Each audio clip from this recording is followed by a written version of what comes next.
பிதா குமாரன் பரிசுத்த ஆவியின் நாமத்தினாலே ஆமென். ஜெபம் செய்வோம்.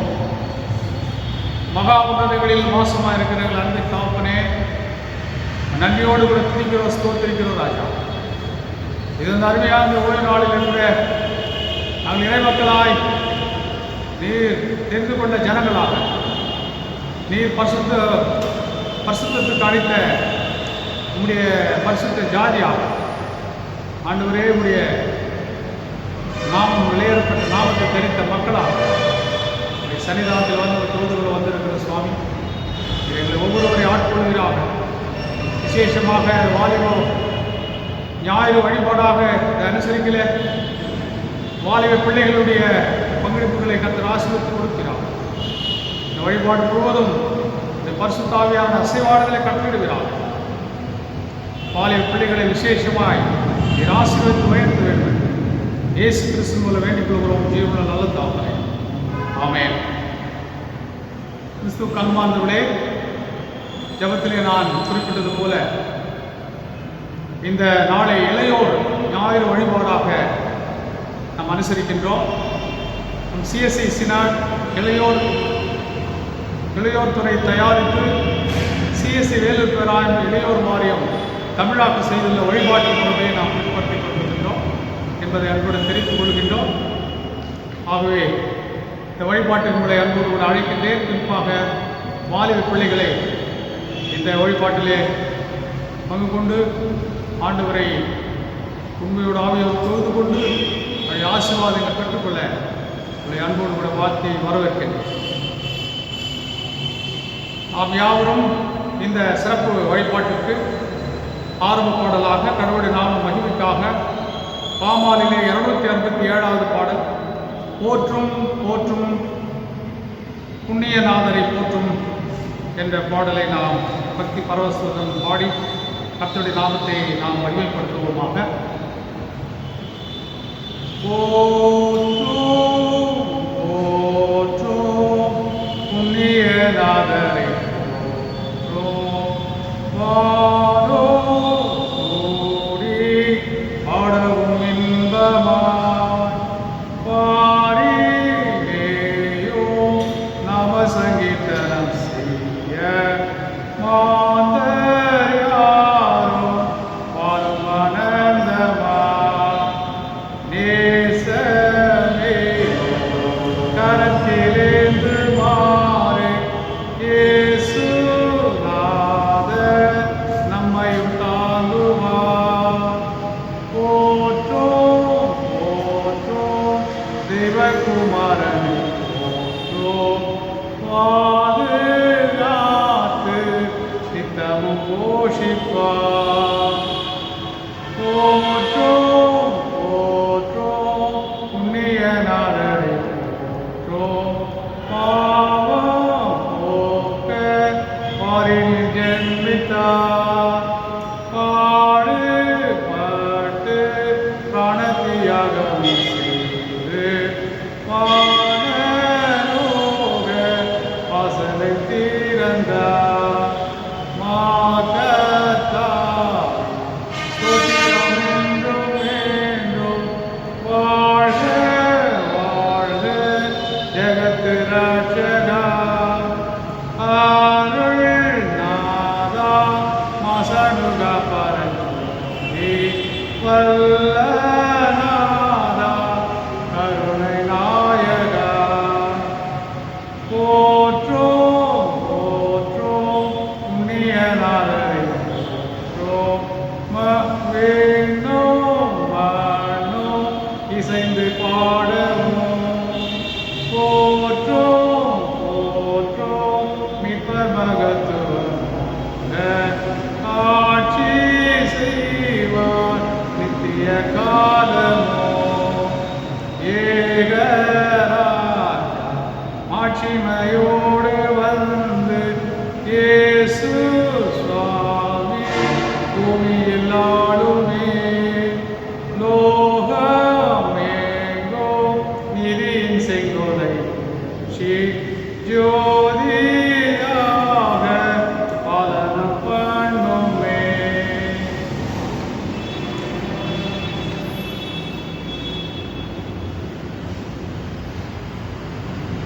நாம் யாவரும் ஏற்கனவே சொன்னபடி இளையோர் வாரியத்திலிருந்து வழிபாட்டு முறையை நாம் பின்பற்ற வேண்டும். நண்பர்களே, கடவுள் நம்மை விரும்புவதை நாம் அறிவோம். நாம் நீதி செய்யவும், நேசிக்கவும், தயவு பாராட்டவும், கடவுளுடன் தாழ்மையாய் நடப்போமாக. இயேசு நானே வழியும் சத்தியமும் ஜீவன் என்றார். ஆண்டவரே, உம்முடைய விலை மதிப்பற்ற வார்த்தையின்படி வாழ எங்களுக்கு உதவி செய்யும்படி கேட்கிறோம். இப்போது ஒருவருக்கொருவர் நிறைவேற்றுவதற்காக நாம் இங்கே கூடி வந்திருக்கிறோம். இதை நினைவில் கொள்ள சரியான நேரம் இதுவே. மனதில் நன்றியோடு ஆண்டவரே உம்மை ஆராதிக்க நாங்கள் வந்திருக்கிறோம். ஆண்டவரே, நீரே பெரியவர். நாம் கர்த்தரை துதிப்போமாக. நம் முன்னோர்களுடன் இருந்த கடவுள் நம்முடன் இருக்கின்றார். நாம் நம்பிக்கையுடன் முன்னேறுகிறோம். வேறு எது தோல்வியிட்டாலும் கடவுள் உண்மையுள்ளவராக இருக்கின்றார். கடவுளை அன்பிலிருந்து நம்மை பிரிக்க எவரால் முடியாது. இறைவனுக்கு புகழ் சேரட்டும். கர்த்தர் பெரியவர், பெரிதும் புகழப்பட வேண்டியவர். அவரது மகத்துவம் எங்கும் காணாதது. தலைவர்கள் உங்களுடைய படைப்புகளை பாராட்டும். உங்களுடைய வல்லமிக்க செயல்களை அவர்கள் அறிவிப்பார்கள். உமது கம்பீரத்தின் மகிமையில்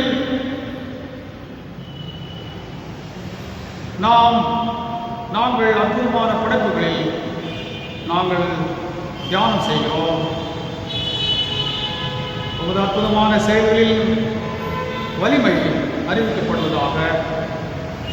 ஒரு மகத்துவத்தை நாங்கள் அறிவிக்கிறோம். பாவறிக்கை. கர்த்தரிடத்தில் நாம் பாவங்களை அறிக்கையிடுவோமாக. பொதுவான பாவறிக்கை ஜெபத்துக்கு முன்பதாக தனிப்பட்ட பாவங்களை அறிக்கை செய்ய நம்ம ஒப்புக்கொடுப்போம். தன் பாவங்களை மறைக்கிறவன் வாழ்வடைய மாட்டான். அவைகளை அறிக்கை செய்து விட்டுவிடுகிறோம், இரக்கம் பெறுவான் என்று வேதவசனம் தெளிவாய் எச்சரிக்கிறதல்லவா.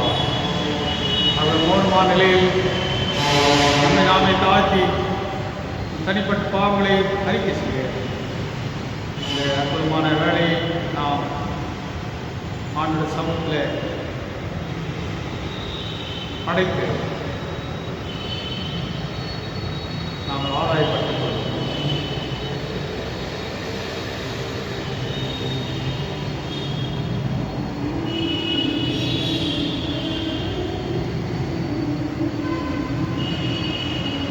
இந்த நாளுக்குரிய நமக்கு இந்த தாயத்து கொடுக்கப்பட்டுள்ள பொதுவான பாவறிக்கை ஜபத்தை நான் சொல்ல நீங்கள் என்னோடு கூட சேர்ந்து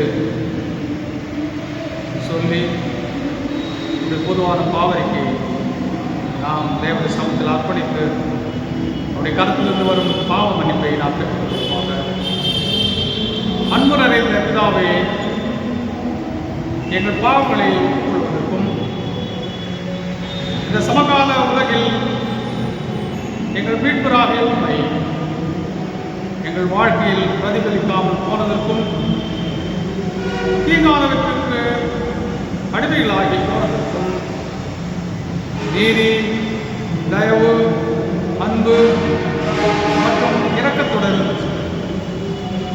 செயல்பட தவறி போனதற்கும் எங்கள் மேல் தயவு கூர்ந்தாலும் எங்கள் மேல் இரக்கமாயும் எங்கள் பாவங்களை தயவு செய்து மன்னித்தருளும். எங்கள் பாவங்களை போக்க நமது வாலிப வயதில் சிலுவையில் மரித்து அவன் நீதியின் மார்க்கத்தை பின்பற்றுவதற்கு 3ஆம் நாள் உயிரோடு எழுந்த இயேசு கிறிஸ்து என்னும் மகிமுள்ள நாமத்தில் வேண்டிக் கொள்கிறோம் பிதாவே. ஆமென். இஸ்ரவேலுக்கு அதிகாரம் அளித்த சர்வ வல்லமையுள்ள கடவுள் தாமே நம்முடைய பாவங்களை மன்னிக்க தயவு பெற்றிருக்கிறார். கடவுள் நம் பாவங்களை மன்னிப்பாராக. நாம் உண்மையாகவும் நீதி உள்ளவர்களாகவும் இருக்க கடவுள் நமக்கு ஞானத்தையும் பலத்தையும் அருள்வாராக. ஆமென். ஆண்டவரை துதியுங்கள். ஆண்டவர் நாமம் துதிக்கப்படுவதாக. இப்போது இந்த சிறப்பு வழிபாட்டுக்குரிய வேத பாடம் வாசிக்கும்படியாக தெரிந்து கொள்ளப்பட்ட வேத பகுதி மத்தேயு 19ஆம் அதிகாரம் வசனங்கள் 16 துவங்கி 22 வரை. பரிசுத்த மத்தேயு என்பவர் எழுதின நற்செய்தி நூல் 19ஆம் அதிகாரம் வசனங்கள் 16 முதல் 22 வரை வாசிக்க கவனமாய் கேட்போம். அப்பொழுது ஒருவன் வந்து அவரை நோக்கி, நல்ல போதகரே, நித்திய ஜீவனை அடைவதற்கு நான் எந்த நன்மையை செய்ய வேண்டும் என்று கேட்டான். அதற்கு அவர், நீ என்னை நல்லவன் என்று சொல்வானே? தேவன் ஒருவர் தவிர நல்லவன் ஒருவனும் இல்லையே. நீ ஜீவனில் பிரவேசிக்க விரும்பினால் கற்பனைகளை கைக்கொள் என்றார். அவன் அவரை நோக்கி, எவைகளை என்று கேட்டான். அதற்கு இயேசு, கொலை செய்யாதிருப்பாயாக, விபசாரம் செய்யாதிருப்பாயாக, களவு செய்யாதிருப்பாயாக, பொய்சாட்சி சொல்லாதிருப்பாயாக, உன் தகப்பனையும் உன் தாயையும் கனம் பண்ணுவாயாக, உன்னிடத்தில் நீ அன்பு கூறுவது போல பிறனிடத்திலும் அன்பு கூறுவாயாக என்பவைகளையே என்றார். அந்த வாலிபன் அவரை நோக்கி, இவைகளையெல்லாம் என் சிறு வயது முதல் கை கொண்டிருக்கிறேன், இன்னும் என்னிடத்தில் குறைவு என்ன என்றான்.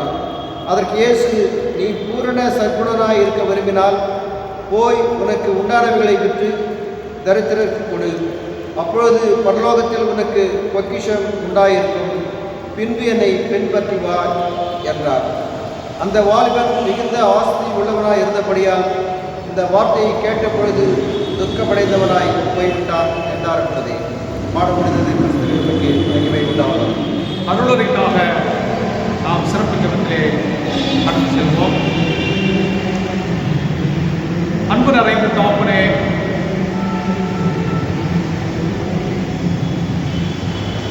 நீர் பேசுகிற தெய்வம் அப்பா. இறை மக்களோடு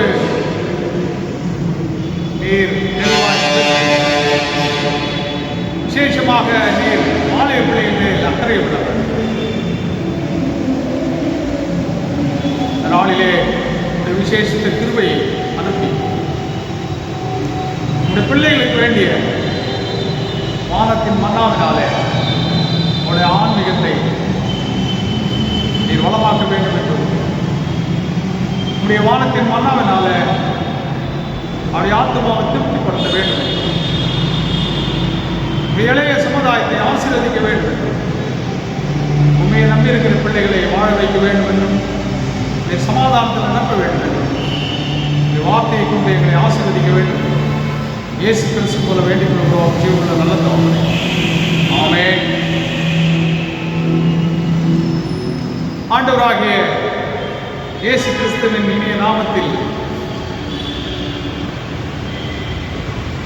இறைமக்கள் யாவரையும் நான் வாழ்த்துகின்றேன். இந்த காலங்களிலே ஆண்டவருடைய கிருபையும் சமாதானமும் அதிகமாக பெருகுவதாக. விசேஷமாக இந்த நாள் வாலிப ஞாயிறாக அனுசரித்துக் கொண்டிருக்கிறபடினாலே உடைய திருச்சபையின் வாலிப பிள்ளைகளை விசேஷமாக நான் வாழ்த்துகின்றேன். உடைய ஆசீர்வாதம் ஆண்டவர் தாமே அவருடைய ஆன்மீகத்தை வளப்படுத்தி ஆசீர்வதிப்பாராக. இந்த இக்கட்டான காலங்களில் நடைபெற முடியாத சூழ்நிலைகளில் கூட நம்முடைய வாலிப ஐக்கிய சங்கத்தில் தற்போது பொறுப்பு வகித்துக் கொண்டிருக்கின்ற திரு ஜோஷோ அவர்கள், யூத் செக்ரட்டரி மற்றும் பொருளராக எடுத்துக் கொண்டிருக்கின்ற அருமை தம்பி எபினேசர் இமானுவேல் ஆகிய இவருடைய பங்களிப்புகள் சிறப்பாக அமைந்து வருகிறது. சமூக வலைதளத்தின் மூலமாக இறைமக்களுக்கு இந்த ஆராதனையும் இறை செய்தியும் கொண்டு செல்வதற்கு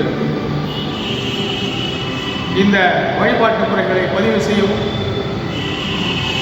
இதை எடிட் பண்ணவும், இதை அப்லோட் பண்ணவும், இறைமக்களிடத்திலே இந்த ஊழியத்தை கொண்டு செல்லவும் அவர்கள் அருமையாக ஆண்டவர் தளத்தில் பயன்படுத்தப்பட்டு வருகிறார்கள்.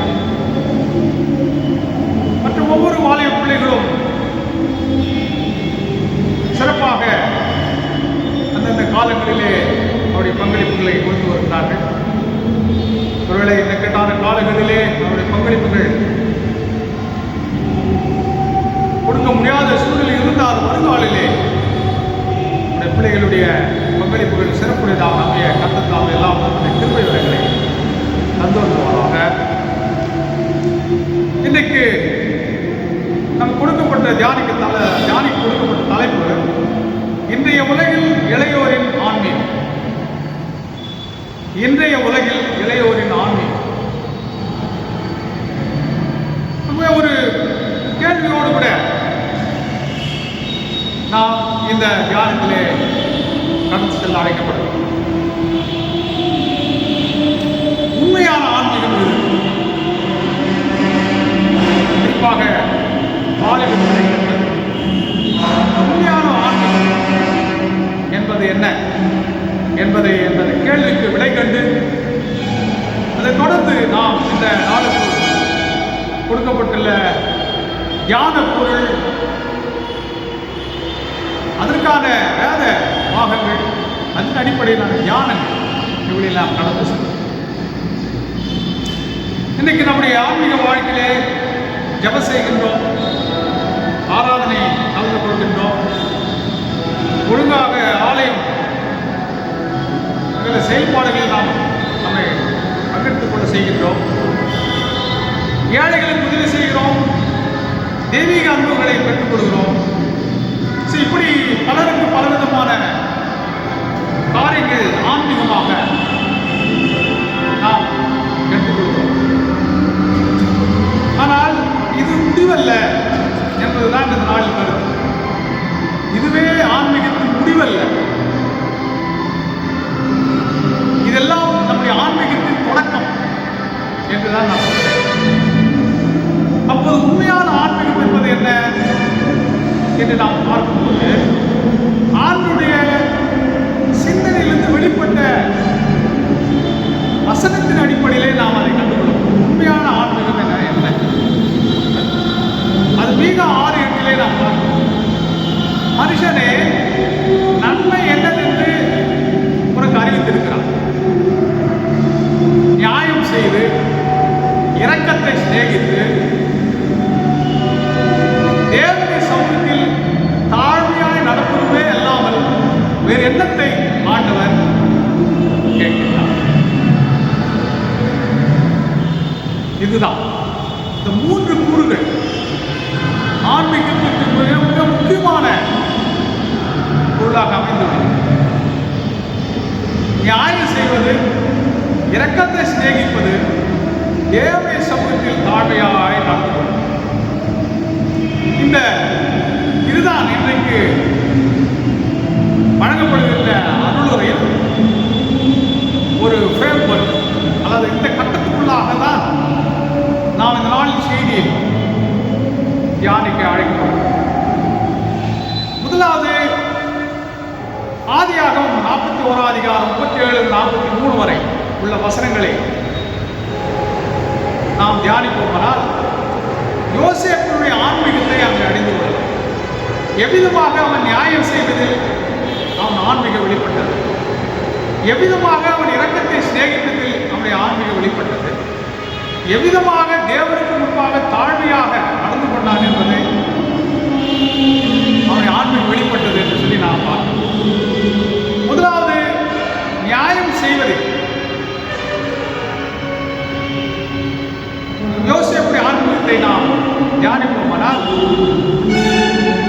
அவனுக்கு ஏற்பட்ட சோதனையில் அதை விலகிக் கொள்ள முடியும்.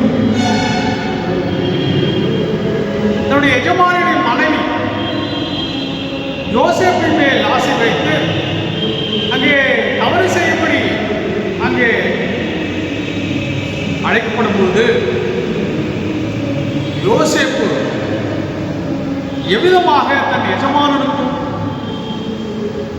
பரிசுத்தமுள்ள கடவுள் அவருக்கும் நியாயம் செய்தான் என்று சொல்லி மிக தெளிவாக நாம் அவன் சொல்லுகிறான் பாருங்கள். ஆதியாகமம் 39:9 நாம் பார்க்கிறோம். இந்த வீட்டிலே என்னிலும் பெரியவர் இல்லை. நீ அவருடைய மனைவியா இருக்கிறபடினால் உன்னை தவிர வேறொன்றை அவர் எனக்கு நினைக்க வைக்கவில்லை. இப்படி இருக்க நான் இத்தனை பெரிய பொருளாதாரத்துக்கு உடன்பட்டு தேவனுக்கு விரோதமாக பாவம் செய்வது எப்படி என்றார். கிறிஸ்து கண்பார்ந்தவளே, அவன் எவ்விதமாக தன் எஜமான், தன் நம்பியிருந்த எஜமானுக்கு அவன் நியாயம் செய்கிறதை பார்க்கிறான். கடவுளுக்கும் விரோதமாக அவன் பாவம் செய்யணும். கடவுளுடைய சமூகத்தில் எப்படி அவன் இரக்கத்தை சிநேகித்ததில் அவன் தன் ஆன்மீகத்தை வெளிப்படுத்தினார் என்று சொல்லி நாம் பார்த்தோம்னால், தனக்கு துரோகம் செய்த சகோதரியிடம் காட்டி இரக்கமா. நம்ம யாவருக்கும் தெரியும் அவனுடைய யோசேப்புடைய பின்னணி. அவன் சிறு வயதிலே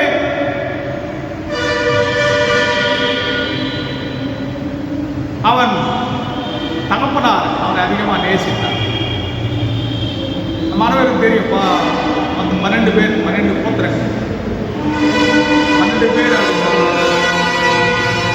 இவனோட சேர்த்து 12 பேர். அவனுடைய தகப்பனார் இவனை அதிகமாக நேசித்து பலவருட அங்கி அவனுக்கு ஊக்குவித்தார். யாக்கோபு. அது ஒரு பொறாமை. இரண்டாவது, அவனுக்கு வெளிப்படுத்தப்பட்ட ஒரு கனவு. அந்த கனவிலே வெளிப்படுத்தப்பட்ட ஒரு காரியம் என்னவென்றால், தன்னுடைய சகோதரிகள் மட்டுமல்ல, தன்னுடைய தாய் தாப்பரும் கூட தன்னை வணங்குவது போன்ற ஒரு கனவு. அது அவனுடைய சொந்த கனவு அல்ல, அது கடவுள் கொடுத்த கனவு. அதை அவன் வெளிப்படுத்தின போது இன்னும் அதிகமான மோகம் கொண்டார். இவன் மேல் வஞ்சனை வைத்தார். இவனை எப்படி மட்டம் தட்டுவது அல்லது சபை கடைத்தல் ஒழித்து கட்டுவது என்று சொல்லி கூட அவர்கள் தீர்மானம் பண்ணிவிட்டார். அப்போது அவனுடைய தகப்பனார் ஒரு விசை அவனை தன் சகோதரர்களை, ஆடு மேய்க்கிற சகோதரர்களை நலம் விசாரித்து வர அனுப்பி வைக்கப்பட்ட போது, இதுதான் சரியான நேரம் என்று சொல்லி அவர்கள் ஒரு பெரிய பாழடைந்த ஒரு பள்ளத்திலே, கிணற்றிலே அவனை போட்டு விட்டார். அப்போது அந்த 12 பேரில் ஒருவன் அவனில் இரக்கமுற்று, இவனை விதமாக நம் ரத்தத்தில் ரத்தமாக இருக்கிறானே, இவனை எப்படி கிணற்றில் போட்டு விடுவதில் என்ன லாபம் இருக்கிறது, ஒருவேளை அவனை யாராவது விட்டுவிடலாம் என்று சொல்லி அவனை இஸ்மவேலர் வியாபாரிகள் அந்த வழியிலே சென்று கொண்டு விட்டு போட்டார். அவனுடைய வஸ்திரத்தை ஒரு ஆட்டு அடித்து ரத்தத்தை அதிலே தோய்த்து அவனுடைய தாப்பனிடத்திலே போய், இது யோசேப்புடைய வசமா என்று காட்டி அவன் விதமாக அவன் காட்டு மிருகங்கள் மூலமாக அவன் கடிக்கப்பட்டு வீரப்பட்டு இறந்து போனான் என்பதாக அங்கே பொய் சாட்சி சொல்கிறார். இப்போது இவன் இஸ்மவேலரிடம் அவன் அகப்படுகிறான். அங்கிருந்து எகிப்திலே போத்திபார் என்கிற அதிபதியிலே விற்கப்படுகிறான். அந்த போத்திபார் இடத்தில் இருந்த போது அவருடைய மனைவி நிமித்தம் ஏற்பட்ட ஒரு சோதனையில் அவன் தன்னை பரிசுத்தமாய் காத்துக் கொண்ட போது அவனை அநியாயமாக அவன் தவறு செய்ததாக அவன் குற்றம் சாட்டப்பட்டு அவன் சிறைச்சாலையில் போடப்படுவது. சிறைச்சாலையில் இருந்தபோது பார்வோனுக்கு ஒரு கனவு வந்து அந்த கனவுக்கான விளக்கத்தை அங்கே இருக்கிற எகிப்து தேசத்தில் இருக்கிற எல்லா மந்திரவாதிகளிடம் அதனுடைய விளக்கத்தை கேட்டு அறிய முற்பட்டு முடியாமல் போன சூழ்நிலையிலே அது யோசேப்பு அந்த வரம் இருக்குது என்று சொல்லி அவன் வரவழைக்கப்பட்டு அந்த பார்வோனுடைய கனவு விளக்கம் கூறப்பட்ட போது அவன் பிரதம மந்திரியாக உயர்த்தப்பட்டான் என்று சொல்லிப்பான். அந்த நிலையிலே ஒரு பஞ்சம் ஏற்படுது எகிப்தில். ஏன் இந்த ஹிஸ்ட்ரி நான் சொல்றேன்னு சொன்னால் சில வாலிப்பிள்ளைகளுக்கு தெரியாது, இந்த ஹிஸ்ட்ரிகள்லாம் தெரியாது. அதனால்தான் விளங்கிக் கொள்ளும்படியாக நான் சொல்லிக் கொண்டேன். இப்போது எகிப்து தேசம் எங்கும் இல்லை, உலகமெல்லாம் ஒரு பஞ்சம் உண்டாகும். அப்போது ஆதாரம் கொள்ளும்படி கண்டிப்பாக எங்க இருக்கிற தேசத்தில் இருக்கிறோம் அங்கே எகிப்து வந்துதான் ஆக வேண்டும். அப்போது தேவன் யோசேப்புக்கு வெளிப்படுத்தப்பட்டபடி அங்கே ஒரு பெரிய உணவு களஞ்சியத்தை அப்போதான் குடோனே ஆரம்பிச்சு. இப்போது இருக்கிற பாருங்க குடோன், ஃபுட் கார்ப்பரேஷன் ஆஃப் இந்தியாவில் உணவு சேகரிக்கிற ஒரு பெரிய கிடங்கு இருக்குது. அப்போ தான் ஸ்டார்ட் பண்ணதே உலகத்தில் என்று நினைக்கின்றேன். ஸோ உணவு கிடங்கை அவர் ஏற்படுத்தி 7 வருடங்கள் செழிப்பான காலங்கள், அது தொடர்ந்து வருகிற 7 வருடங்கள் பஞ்ச காலங்கள். அந்த 7 வருடத்தில் உணவு களஞ்சியத்தை உணவு தானியங்களை சேகரித்து வைத்து இது 7 ஆண்டுகளுக்கான உலகத்தில் உணவின்றி தவித்த மக்களுக்கு அவர் பகிர்ந்து கொண்டிருந்தார். அப்போது அவருடைய சகோதரர்கள் யாக்கோபு அவருடைய தாப்பனார் மூலமாக அங்கே எகிப்து தேசத்துக்கு சென்று உணவு தானியங்கள் அங்கே கிடைக்கிறது என்று கேள்விப்பட்டு அங்கே அனுப்பி வைத்துக் கொள்கிறார்கள். இப்போது யோசேப்பின் இடத்துல அவருடைய கனவு எதிர்மாக அவன் கொடுக்க வெளிப்படுத்தப்பட்ட அந்த கனவுடைய இப்போது நிறைவேறுகிறதான ஒரு சூழல். அவனுடைய சகோதரர்கள் வந்து நிற்கிறார். சரியான நேரம் அவனை பழிவாங்குவதற்கு. ஆனால் அங்கே யோசேப்பு இரக்கத்தை காண்பிக்கின்றான். அவன் சொல்லுகிற வார்த்தை கேளுங்கள்.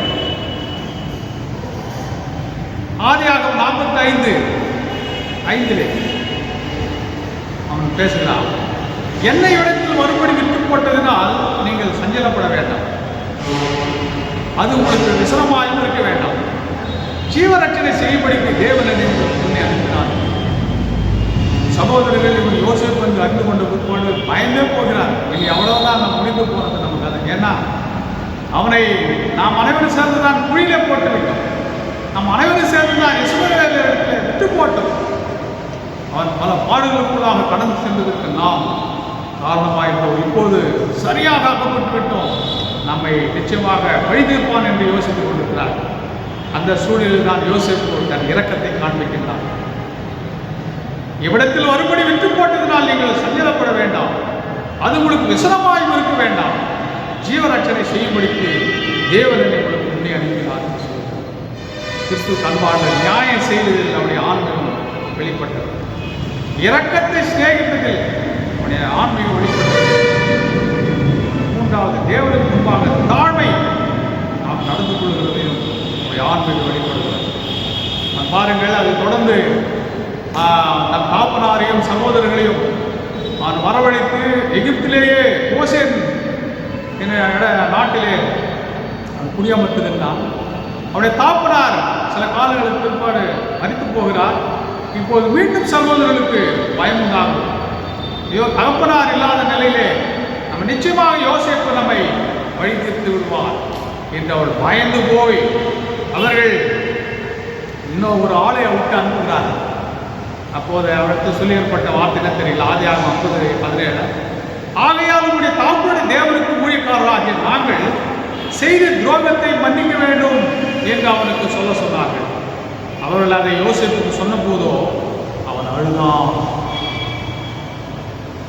தேவனுக்கு முன்பாக தன்னை முற்றிலுமாய் தாக்கி அவன் ஆதியாகமம் 50:19-20 அவன் பேசுகிற காரியங்கள் பாருங்கள். யோசேப்பு அவர்களை நோக்கி, பயப்படாதீர்கள், நான் தேவனா, நீங்கள் எனக்கு தீமை செய்ய நினைக்கிறீர்கள். தேவனோ இப்போது நடந்து வருகிறபடியே வெகு ஜனங்களை உயிரோடு காக்கும்படிக்கு அதை நன்மையாக முடிய பண்ணினார் என்றார்.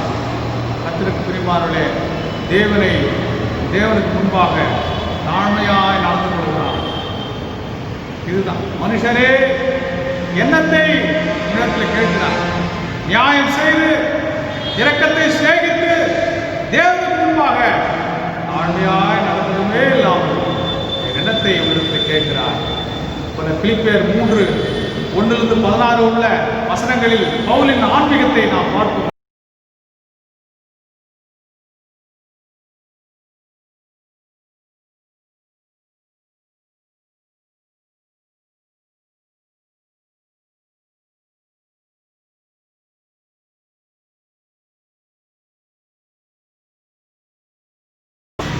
எவ்விதமாக அவன் நியாயம் செய்வதிலான ஆண்மை வெளிப்பட்டது என்று சொல்லி பார்ப்போம்னால் பிலிப்பியர் 3:10 நாம் பார்க்கலாம். இப்படி நான் அவரையும் அவருடைய உயிர்த்தெழுதலின் வல்லமையும் அவருடைய பாடுகளின் ஐக்கியத்தையும் அறிகிறதற்கு அவருடைய மரணத்துக்குப்பான மரணத்துக்குள்ளாகி எப்படியாக நான் மருத்துவர்களுக்கு உயிரோடு எழுந்திருப்பதற்கு தகுதியாகும்படிக்கு அவருக்காக எல்லாத்தையும் நஷ்டம் என்று விட்டேன், குப்பயமாக எண்ணுகிறேன் என்று சொல்கிறார். பாருங்க, புரியாத மாதிரி கூட இருக்கும். நான் அவருடைய உயிர்த்தெழுதல் வல்லமை பாடுகளின் ஐக்கியத்தை நான் அறிய வேண்டும் என்று விரும்புகிறேன். மரித்தோல் உயிரோடு இருக்கிற ஒரு சக்தி படைத்த ஒருவர் பாடுகளுக்கு தன்னை உட்படுத்துகிறார், அதை அறிந்து கொள்ள வேண்டும் விரும்புகிறார். எவ்வளவு பேர் சக்தி உடையவர் ஏன் தன்னை பாடுகளுக்குள்ளாக தன்னை உட்படுத்திக் கொள்கிறார்? வாலண்டியர் பாடுகளுக்கு தன்னை உட்படுத்திக் கொள்கிறார். அதை யோசித்து பாருங்கள் பிரியமானவர்களே. உயிர்த்தெழுகிற வல்லமை இருக்கிற ஒருவர் நினைத்திருந்தால் எல்லாரையும் அழித்திருக்கு. ஒன்று அழிக்கக்கூடிய எல்லாம் தன்னை அழித்து, ரெண்டு தான். அவர் எதிர்க்கிறதை திட்டவும் அடிக்கவும் அழிக்கவும் செய்திருக்கலாம். அந்த வல்லமை அவங்களுக்கு இருந்திருக்கும். ஏன்னா உயிரோடு எழுந்துள்ள சக்தி இருந்ததுன்னு சொன்னால் எதையோ செய்யலாம், ஆனால் அவர் செய்யலை. பாடுகளுக்கு தன்னை உட்படுத்திக் கொள்கிறார். அதை தான் நான் அறிய வேண்டும் என்று விரும்பி அப்படிப்பட்ட அந்த வழியிலே தன்னை உட்படுத்திக் கொள்ள விரும்புகிறார். அவருடைய மனத்துக்குப்பான மரணத்துக்குள்ளாகி அப்படிப்பட்ட ஒரு மரணத்தை, அந்த மரணத்தை நாமும் அனுபவிக்க வேண்டும். மரித்தோர் உயிரோடு எழுந்திருப்பதற்கு தகுதியாகும்படிக்கு என்று சொல்கிறார். எப்படியாவது புரிந்து கொண்டு கொள்ள வேண்டும். நானும் என்ன செய்ய மாட்டேன், மற்றவர்களை திட்ட மாட்டேன், அடிக்க மாட்டேன், அழிக்க மாட்டேன், பழிக்க மாட்டேன், சபிக்க மாட்டேன். நானும் என்னை பாடுகளுக்காக என்னை உட்படுத்திக் கொள்ள நான் என்னை ஒப்பு கொடுக்கிறேன். ஏன்னா ஒரு நாள் அப்படித்தான் செய்து கொடுத்தார் கிறிஸ்துவருடைய. ஏன்னா நியாயப்பிரமாணம் அப்படிதான் அந்த இஸ்ரவேல் பல்லுக்கு பல், கல், கைக்கு கை, காலுக்கு கால் என்று சொல்லி அவருடைய ரிலீஜனுக்கு விரோதமாக அதை செய்து அவர்களை கொலை செய்வது. அப்படிதான் முதலாவது சவுலாகத்துக்கு நான் செய்து கொண்டேன். இப்பொழுது எல்லாவற்றையும் நஷ்டம் என்று நான் எண்ணுகிறேன் என்று சொல்கிறேன், குப்பையாக எண்ணுகிறேன் என்று சொல்கிறார். ஆகவே இங்கே பார்ப்பது நியாயம் செய்வது அவன் ஆன்மீக வெளிப்படுகிறார். இரக்கத்தை சிநேகிக்கவும் செய்கிறான். ஏன்னா இரக்கத்தில் ஐஸ்வர்யம் உள்ளவர் இயேசுவான். விதமாக இரக்கத்தை அவன் நேசிக்கிறான் சொன்னால், நான் லாபமாக இருந்தவர்களை நான் நஷ்டம் என்று எண்ணுகிறேன், அவருக்காக எல்லாரும் குப்பையாக எண்ணுகிறேன் என்று சொல்கிறார்.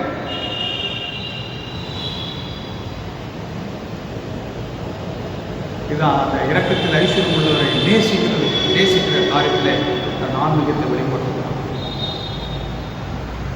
அது மட்டும் அல்ல, தேவனுக்கு முன்பாக தாழ்மையாக நடந்து கொள்கிறார்.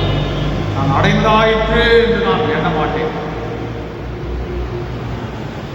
கிறிஸ்து இயேசுக்குள்ள எதற்காக பிடிக்கப்பட்டனோ அதை நான் பிடித்துக் கொள்ளும்படி ஆசையாய் தொடர்கிறேன். இன்னைக்கு இது ஒரு சேலஞ்சுக்கு தான் வாலிப பிள்ளைகள்.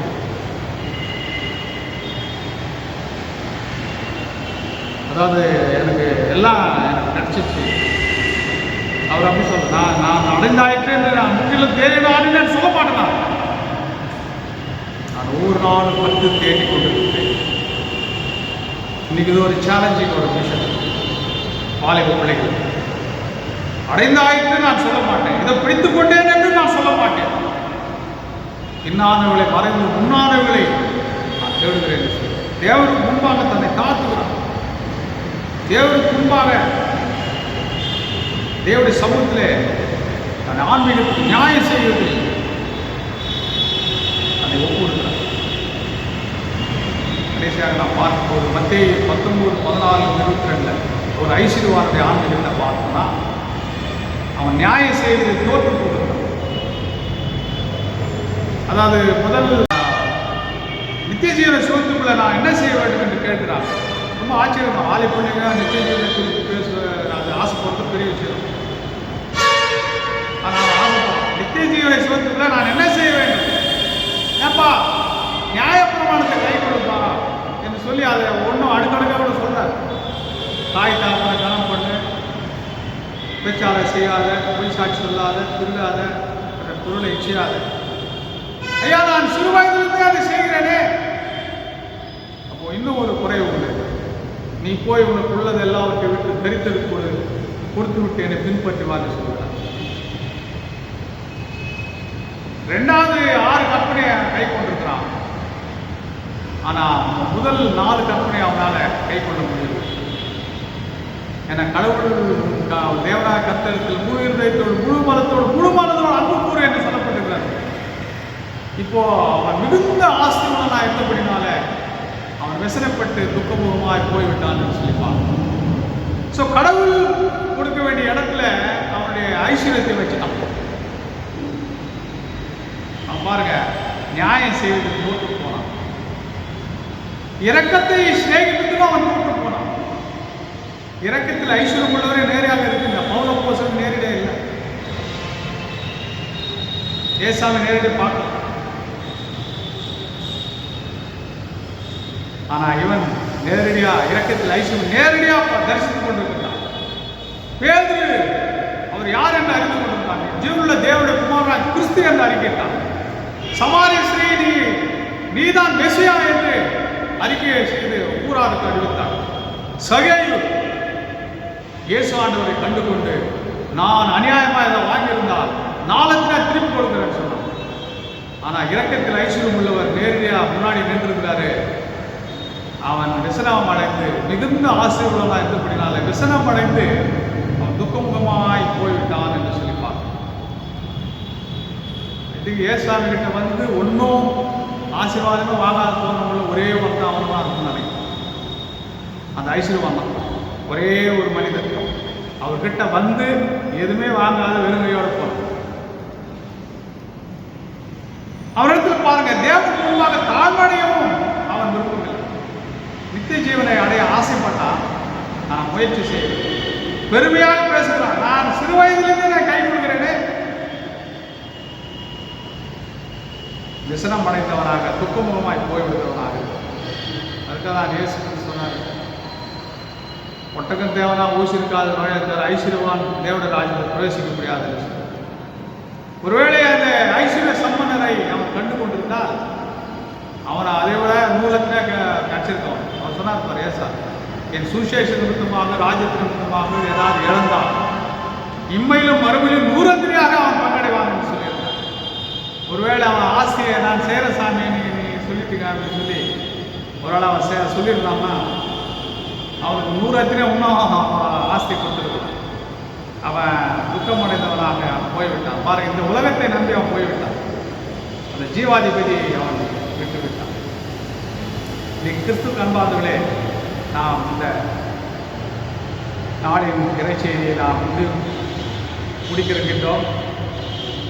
மேற்கண்ட ஞானம் எங்கே வருகிறது என்று சொன்னால் உண்மையான ஞானம் கடவுளுக்கு பயத்தின் மூலமாக இருக்கிறது. சங்கீதம் 111:10 கர்த்தருக்கு பயப்படுவதில் ஞானத்தின் ஆர்வம். ஆனால் தற்கால வாலிபர்கள் என்ன செய்கிறார்கள்? அதை தவிர்த்து விடுகிறார்கள். அதுக்கு பதிலாக அவருடைய அனுபவத்தின் மூலமாக ஞானத்தை பெற்றுக் கொள்ளலாம் அல்லது கல்வி மூலமாக ஞானத்தை பெற்றுக் கொள்ளலாம் என்று விரும்புகிறார். ஆனால் அதனுடைய விளைவு என்ன தெரியல? பிற்காலத்தில் அவர் எடுத்த முடிவு மிகப்பெரிய ஒரு ஆட்டக்காரர்களாக மாறிப்போகிறார். அவர்கள் தெரிவு செய்து கொள்ளப்பட்ட காரியம் அது வேதனைக்குள்ளாக தள்ளப்படுகிற ஒரு காரியமாக முடிந்து போகிறது. ஆனால் உண்மையான ஞானம், உண்மையான ஆன்மீகம் கடவுளுக்கு பயப்படுகிற பயத்திலிருந்து வருகிறது இருப்பாங்க. ஆகவே இந்த சத்தியங்களை நாம் இருதயத்தில் ஏற்றுக்கொண்டு மனுஷனே ஆண்டவர் அழைக்கின்ற அழைப்பு நன்மை என்னது என்று உங்களுக்கு அறிவித்திருக்கிறார். நியாயம் செய்வதில் நியாயம் செய்து இரக்கத்தை சிநேகித்து தேவனுக்கு முன்பாக தாழ்மையாய் நடப்பதே என்று சொல்லப்படுகிறாங்க. 3 மிக முக்கிய ஆன்மீக குறிப்புகளை நாம் ஏற்றுக்கொள்வோம். கர்த்தர் நம்மை ஆசீர்வதிப்பார். திருச்சபைக்கான அறிவிப்புகள். தேவனுக்கே துதியும் கனமும் மகிமையும் உண்டாவதாக. வாக்குத்தத்த வசனம் ஏசாயா தீர்க்கதரிசியின் புஸ்தகம் 45ஆம் அதிகாரம் வசனம் 2. நான் உனக்கு முன்னே போய் கூடாதவைகளை செவையாக்குவேன். நாம் நம்மை தேவனை விட்டு விலகச் செய்யும் பாவங்களை விட்டு விலகும் போது அவர் நமக்கு முன்னே போய் எல்லா கூடலான பாவத்தையும் பாதைகளையும் சரிப்படுத்தி நம்மை நேர்வழியாய் சமாதானத்தோடு நடத்தி செல்வார். இயேசு கிறிஸ்துவின் ஈடு இணையற்ற நல்லாமத்திலே வாலாஜா தூயோவான் திருச்சபையார் அனைவருக்கும் அன்பின் வாழ்த்துக்களை சார்பாக அன்போடு தெரிவித்துக் கொள்கிறோம். இந்த கொடிய கொரோனா வைரஸிலிருந்து நம்மை பாதுகாத்து வருகின்ற தேவாதி தேவனுக்கு உள்ளத்தின் ஆழத்திலிருந்து துதிகளையும் நன்றிகளையும் செலுத்துவோம். தொடர்ந்து ஊக்கமாய் ஜெபிப்போம். கர்த்தர் பெரிய காரியங்களை செய்வார். திருச்சபையாருக்கு கொடுக்கப்பட்ட சீய விருப்பு உத்தியல்களை ஆலயத்திற்கு வந்து படைக்க அன்பாய் கேட்டுக்கொள்கிறோம். தனிநபர் வழிபாட்டிற்காக ஆலயம் ஞாயிற்றுக்கிழமை காலை 8:30 மணி முதல் 10:30 மணி வரையிலும், திங்கட்கிழமை முதல் சனிக்கிழமை வரை மாலை 5 மணி முதல் 8 மணி வரையும் ஆலய தனிநபர் வழிபாட்டிற்காக திறந்திருக்கும் அவையம்மன் நாம் பாதுகாப்பு கவசங்களை அணிந்து வந்து ஜெபித்து செல்ல அன்பாய் கேட்டுக்கொள்கிறோம். இன்று வாலிபர் ஞாயிறு. நாம் திருச்சபையை சார்ந்த வாலிப அன்பு உள்ளங்கள் அனைவருக்கும் அன்பின் வாழ்த்துக்களை அன்போடு தெரிவித்துக் கொள்கிறோம். தொடர்ந்து கர்த்தர் உங்களை அன்போடு ஆசீர்வாதத்தோடு வழி நடத்துவாராக.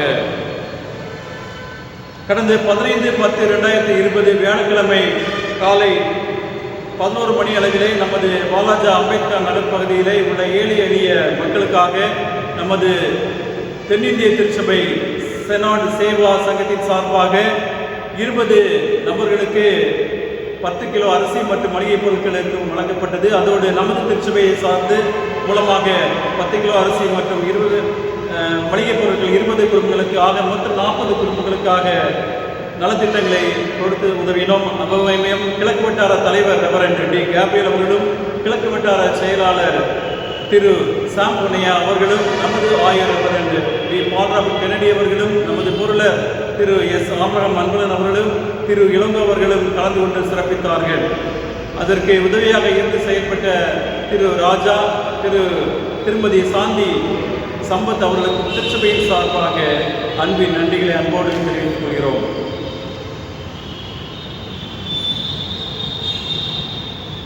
இவ்விழாவிற்கான ஏற்பாடுகளை செய்து அனுமதி கொடுத்து ஊக்குவித்த நமது அன்பு பேராயர் H. சர்மா நித்யான் அவர்களுக்கு நமது திருச்சபையின் சார்பாக அன்பின் நன்றிகளை அன்போடு தெரிவித்துக் கொள்கிறோம்.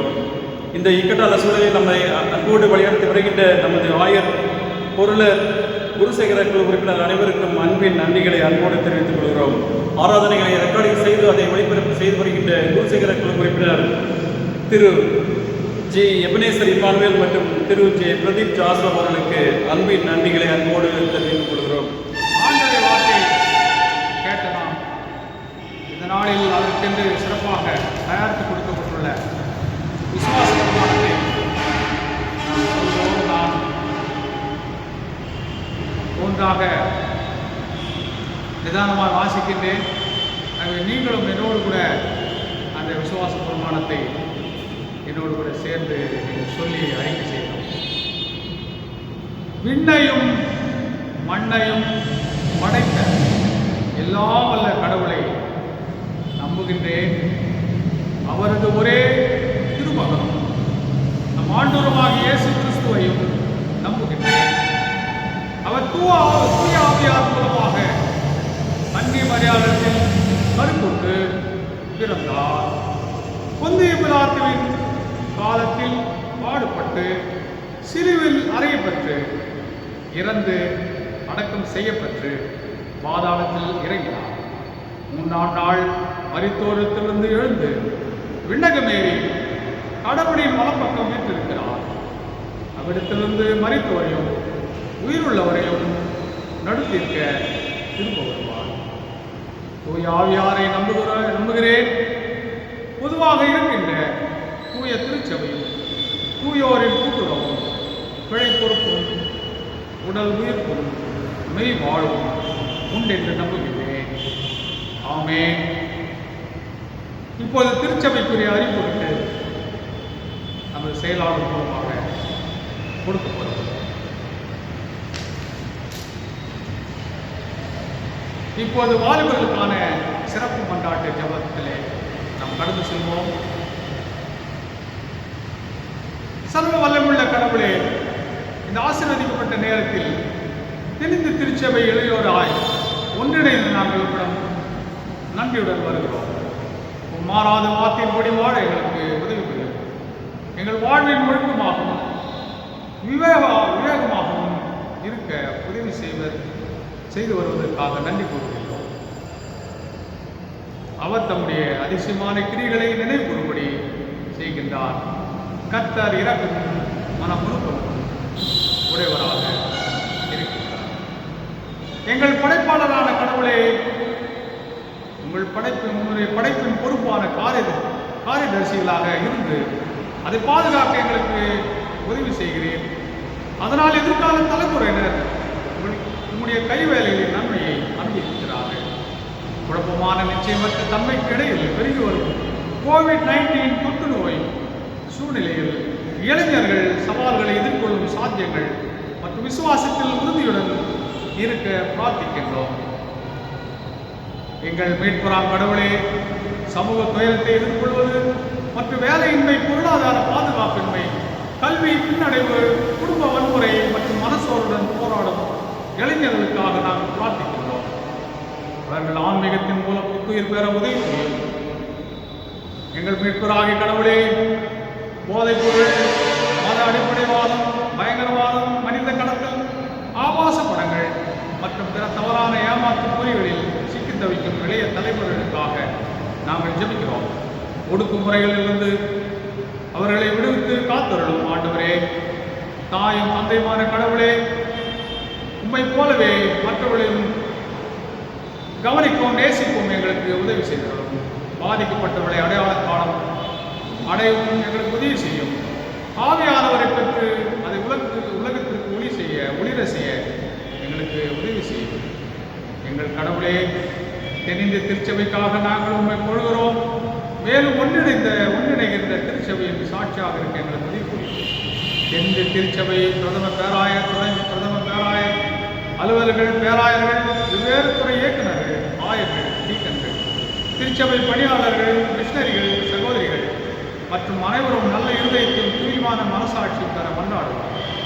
ஒன்றிணைந்த திருச்சபைகளுக்காக மன்றாடுவோம். எங்கள் பாதுகாவலரான கடவுளே, எங்கள் நாட்டின் தலைவர்களுக்காக, குறிப்பாக ஜனாதிபதி, பிரதமர், மாநிலங்கள் முதல்வர்கள் மற்றும் அனைத்து அரசு அதிகாரிகளுக்காக பிரார்த்திக்கிறோம். ஒற்றுமை மற்றும் சமத்துவ மதிப்புகளுடன் ஒரு நியாயமான சமூகத்தை உருவாக்குவதற்கான ஞானம் அவர்களுக்கு தந்திட நம்மிடம் மன்றாடுகிறோம். கருணையும் இரக்கமுள்ள கடவுளே, பதட்டங்கள் நிறைந்த உலகில் அமைதி மற்றும் நல்லிணக்கத்திற்காக ஜெபிக்கிறோம். உலகை குணப்படுத்த செய்யும்படி கேட்டுக்கொள்கிறோம். கோவிடிலிருந்து வெளிவர உடைய ஞானத்தையும் அறிவையும் பலத்தையும் எங்களுக்கு தாரும். மாறி வரும் உலகில் ஆன்மீக நீதி மாற்றத்தின் பூர்த்தியாக இளைஞர்களுக்கு நீர் உதவி செய்வோம். நன்மைகளை இயேசு கிறிஸ்து மூலம் வேண்டிக் கொள்கிறோம். ஜீவனுள்ள நல்ல தாவரை. ஆமென். இப்போது இளைஞர்களுக்கான அர்ப்பணிப்பு ஜெபம் நான் சொல்ல நீங்கள் வாலி பிள்ளைகள் என்னோடு சேர்ந்து சொல்ல வேண்டும் என்று அன்போடு கேட்டுக்கொள்கிறேன். நான் நிதானமாக வாசிக்கின்றேன், என்னோடு சேர்ந்து சொல்லுங்கள்.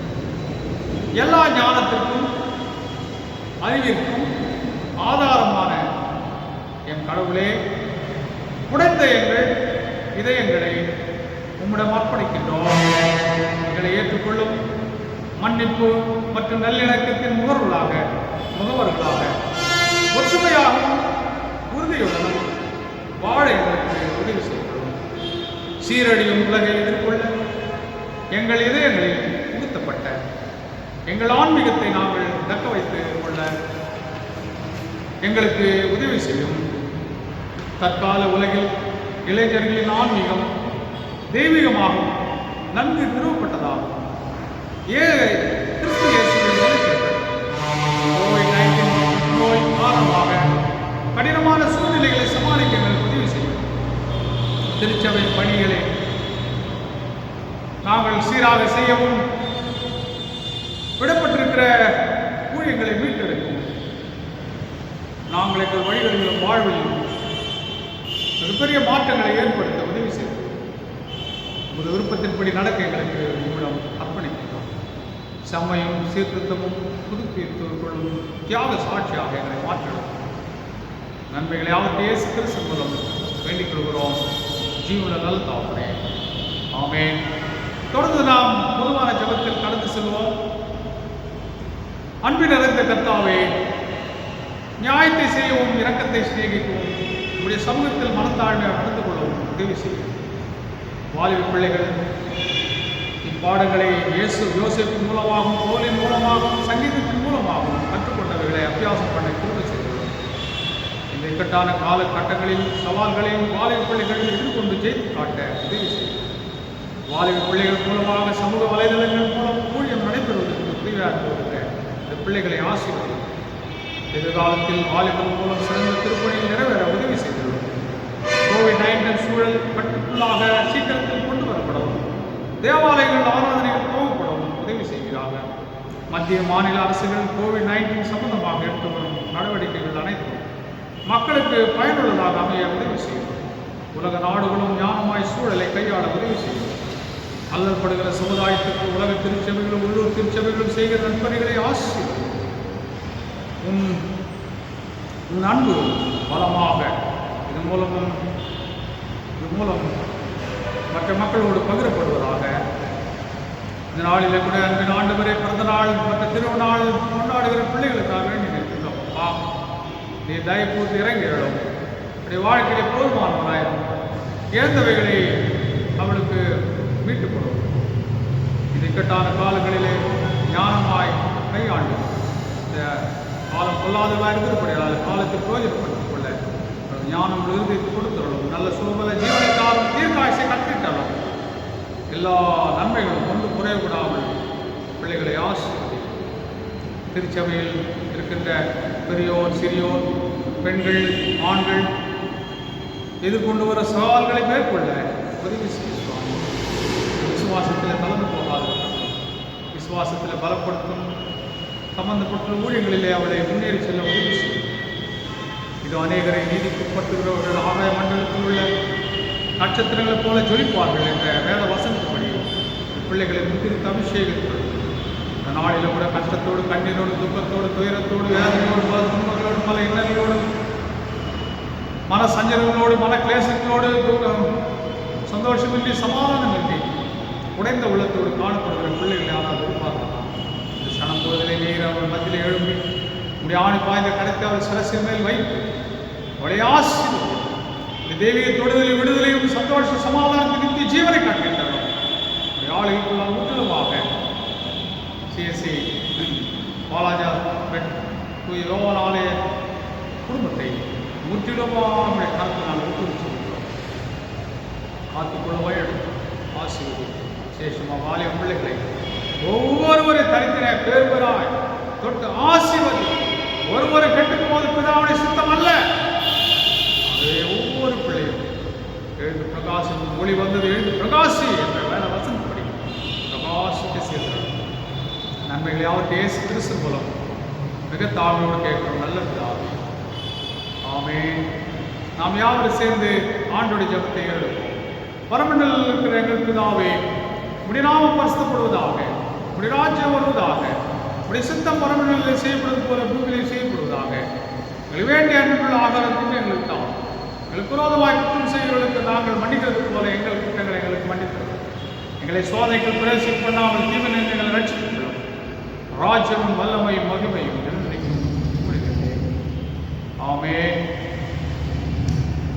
தற்கால உலகில் இளைஞர்களின் ஆன்மீகத்தில் கடவுள் நீடித்த அன்பும் அதை அடைய நம்முடைய ஆண்டவராக இயேசு கிறிஸ்துவின் கிருபையும் பரிசுத்தாவின் ஐக்கியமும் இன்றும் என்றும் நம்முடன் இருப்பதாக. ஆமென். என் ஆத்துமாவே கர்த்தரை ஸ்தோத்திரி, என் முழு உள்ளவனை பரிசுத்த நாமத்தை ஸ்தோத்திரி. என் ஆத்துமாவே கர்த்தரை ஸ்தோத்திரி, அவர் செய்த சகல உபகாரங்களாலே. ஆமென். கர்த்தர் உங்களோடு இருப்பாராக, சமாதானத்தோடு உமது ஆவியோடு இருப்பாராக. சமாதானத்தோடு ஜீவனம் பண்ணுவோம் கர்த்தருடைய நாமத்தினாலே. ஆமென். அனைவருக்கும் அன்பான வாழ்த்துக்கள். விசேஷமாக வாலிபர்களே அன்பான வாழ்த்துக்களை திருப்பி மகிழ்ச்சியடைகின்றேன். கர்த்தர் உங்களை அபரிவிதமாய் ஆசீர்வதிப்பாராக.